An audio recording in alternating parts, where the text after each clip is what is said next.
Brace yourselves for a tidal wave of yet more Syrian refugees.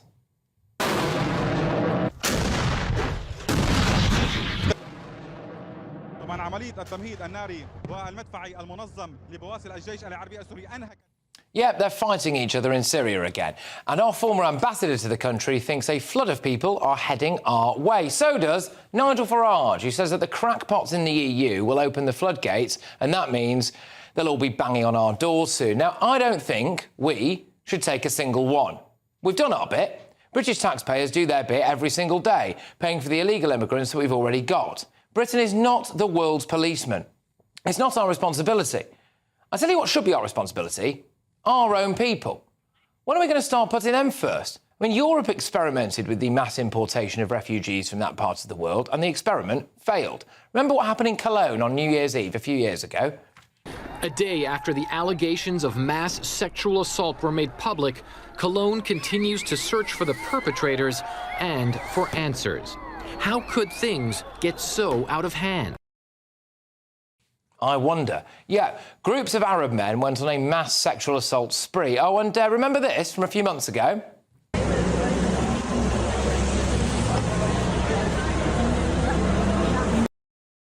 A Syrian asylum seeker stabbed 3 people to death at, ironically, a festival of diversity.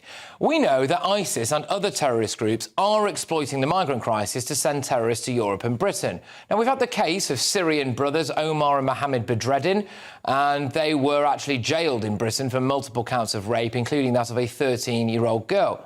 I don't think we need to let any more people in, do we? Look, I'm absolutely not saying that they're all rapists, murderers and terrorists, OK? But what I am saying is that we clearly can't police it, can we? Now, prominent Islamic voices on social media are saying things like, may Allah protect the people of Syria. Well, OK, but I would politely ask, from what? The people of Syria? I mean, we are full now here. We haven't got enough houses. We haven't got enough money. We haven't got enough schools. We haven't got enough GPs. I am sympathetic, very sympathetic, to anyone caught up in this conflict. But whilst we have homeless veterans, freezing pensioners, and an NHS backlog that, frankly, could form a single-file queue from here to Syria, I'm afraid that many of those so-called refugees are simply not our problem. Let's get thoughts from my panel this evening. I'm joined by the former Tory Minister for Common Sense, the wonderful Esther McVey. I've also got political commentator Alex Armstrong and Jonathan Liss. There we go. Esther, look, should we take any of them, do you think, in this latest Syrian conflict? No. Right. And I'd say we can't cope with the volume and the speed with which people are already coming into the country. And I'd say there's nothing compassionate about bringing into a country that we cannot cope. You mentioned before, sort of the house places, you know, the homes, the schooling, the GPs. And then you've got to look at the issues at home. I think you've got to look at the fear in local communities about whether people have been vetted properly. And we're seeing this, the tensions bubbling up in local communities. And I think this is a massive issue. You've got to look at national security. So I'd say, no, we can't take any more. We've got enough people here that we've already got to look after for the time being. Jonathan, your views on this? Should we be throwing our arms around the Syrians who are caught up in this particular conflict now, do you think? I mean, Patrick, we've discussed this issue so many times, and I kind of feel that the point you often make is that there is some kind of deception being made in the people who come across the boat, so they are actually economic migrants. And by your own admission, what we're talking about in this particular issue, which, by the way, hasn't happened yet, this is, I would say, fear-mongering over something that hasn't even happened. The former ambassador to Syria, by the way. Well, okay, fine, but there is no one's denying that the war in Syria is still going, and there are people, there are millions of displaced people inside Syria. And what a fact that we often conveniently forget to mention is that the vast majority of refugees are actually in neighbouring countries, and they're in internally displaced camps in those countries. The vast majority never ever leave the borders of the country where this stuff is happening. But obviously some of them do. So the problem is that in this particular case, we're talking about genuine refugees. And I think that is something that you're implicitly accepting. These are genuine refugees, and refugees by any accepted definition of that term.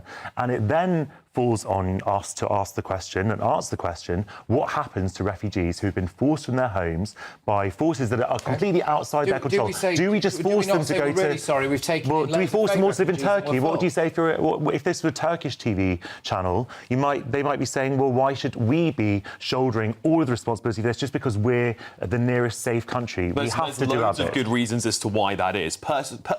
Culture is one of them. You know, we don't share a similar culture to Syria in any way, shape or form. And rather than taking people into a foreign country where they're not going to assimilate very well, they can't speak the language, let's put them, as you correctly said earlier, most of them they're closer with religion, at least. There are plenty of Muslim communities in this country. Well, then let's just send them to Jordan. Let's send aid to Jordan. Let's do this sensibly, right? We should have net zero immigration into this country, let alone be taking more refugees. As you said, Patrick, our country's full. Our GP surgeries are overflowing. We've got hotels up to our eyeballs. And quite frankly, I'm more concerned at what's going on in Syria because we've got Islamist terror groups who are going to seize control. I hope Assad crushes them. I really do. I hope Assad crushes them. Well, you're specifically with Assad. With this I'm in favour of Assad crushing an Islamist terrorist group rather than him who's actually keeping the country together. Have we not learned our mistakes from the Arab Spring? Have we not learned our mistakes? One of the things that I was going to ask, because we have actually had a direct example of a previous Syrian conflict during which Germany decided to allow, roughly speaking, between 1 and 2 million people in a very short space of time into Central Europe, and then, of course, they dissipated out around, and there were other people who came as well. And it didn't really work out that well, did it, Esther? So why would we do it again?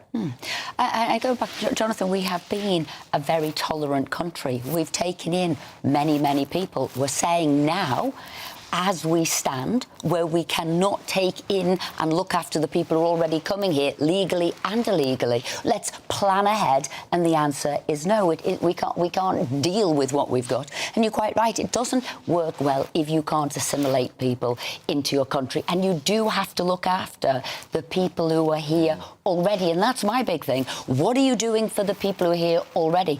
As a local MP, I am getting calls from local residents concerned about hotels that are now full of people. They don't know where they're from, what they're doing, how they integrate, are they working? So you've really got to balance that up, and to think otherwise and to think that you can be benevolent to the world, no, you can't. It seems such a miserable and bleak assessment of our own country.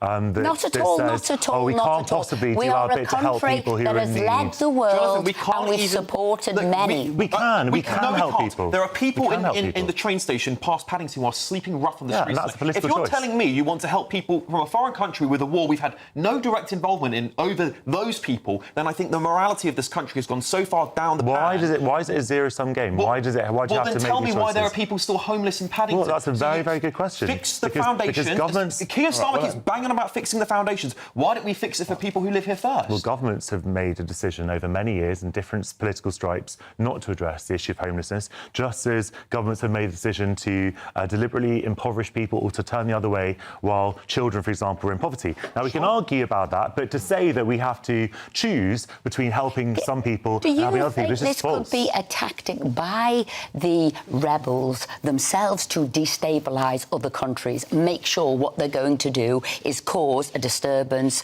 a movement of people? They know they're going to be attacked from the out, which they are by Syria and Russia, and then they flee to the rest of the world. Do you think these rebels, are using people as a form of sort of warfare, pushing them to other countries to destabilise them? Don't we need to stop those rebels? Don't we need to stop them doing what they're doing? That's what I'd say. Esther, I mean, I think that Assad is a brutal dictator, and this country... I don't dispute that. Right, OK, so I don't necessarily... And I obviously, we need to know exactly who these rebels are, because there have been very, very acceptable, quote-unquote, rebels in that country who we have de facto supported over the course of this long and brutal civil war. So, you know, obviously, it's a complicated situation. I've just said. Look, I think that, obviously, it's important when you have people fleeing a conflict zone that they should be vetted in an appropriate way. I'm not saying that you should fling over, but that is what the whole process is there to accept. It's not, this is the example now, right now, of what's going on in Syria.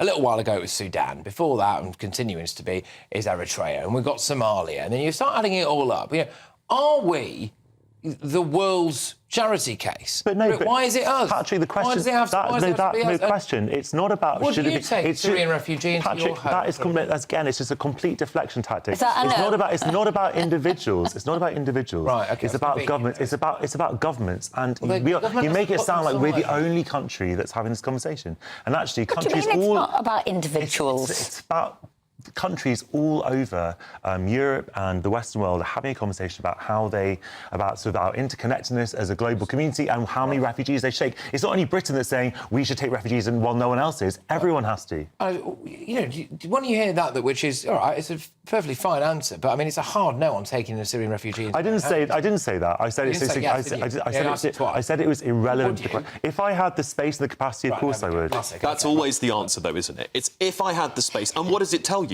We're full. We haven't got the space. Well, I don't think you can extrapolate from my flat about the situation of the country. No, yeah, but Jonathan, you are representative of millions of other people. I'm not representative of anyone. I'm not even representative of myself. Where else are they going to go? What homes are you talking about? But what I don't want us to get away from, we have been very generous as a nation. It's not like we've said no. Look how many people have come across into this country. Millions. How many people have come illegally into this country. We're not short of single men of a certain age in this country. They've all been coming up by Esther, have got to be careful and look after our own country. You're right, and the thing that upsets me the most is when I see that pensioners will freeze this winter and we're spending $5 billion from 2022 to 2023 on refugees and asylum seekers. I get angry. I get really angry about that because I want people who have paid into this system to be looked after in our country. And unfortunately, I do hold the previous government that you served under in contempt for that because they obviously didn't solve the crisis either. And I know you'll acknowledge that, Esther. But we've got to start with people at home. I promise you, Alice, if they reinstated the winter fuel cuts, reinstated the winter fuel payments for everybody, we would still have a problem in Syria. It's not. I'm not saying it's solving Syria. I'm saying let's look after the people who live in our country. Alex, you raise it, but you're quite right because I wasn't impressed with the number of people that we let into this country. And I actually say, as a group of people, sometimes I find politicians have been very weak as a group and haven't stood up actually to the trials and tribulations facing us. And we have hidden behind various treaties or the European Court of Human Rights, something Nigel Farage brought up. Yes, we have. We've looked at those to really run away from the relevant issues of the day, and it's immigration. Yeah, OK.